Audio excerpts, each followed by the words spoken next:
জলপাইগুড়ি বিশিষ্ট শিল্পপতি প্রয়াত কৃষ্ণ কুমার কল্যাণী প্রতি সম্মান প্রদর্শন করার লক্ষ্যে কৃষ্ণ কুমার কল্যাণী স্মরণ উদ্বোধন হলো শনিবার। এদিন শহরী সমাজপাড়া মোড়ে মঞ্চ করে এক কর্মসূচির মধ্য দিয়ে রাস্তার নামকরণ করা হয়।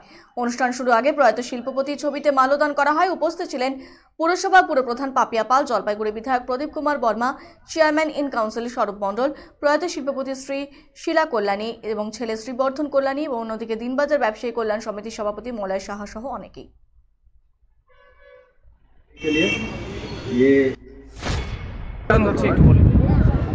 আজকে জলপাইগুড়িবাসী হিসাবে একটি গর্বের দিন।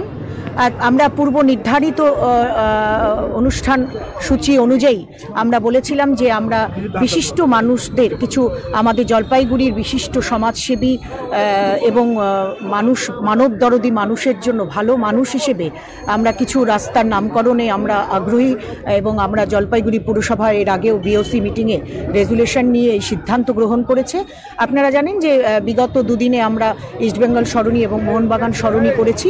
হ্যাঁ, যেটা রাস্তাটা ক্রমা থেকে এগিয়ে গিয়ে যে রাস্তাটা ক্রস কোয়ার্টারের দিক দিয়ে এগিয়ে গিয়ে যেটা দিনবাজারে মিলে গেল। धन्यवाद यहाँ आने के लिए। ये प्रोग्राम को और सुशोभित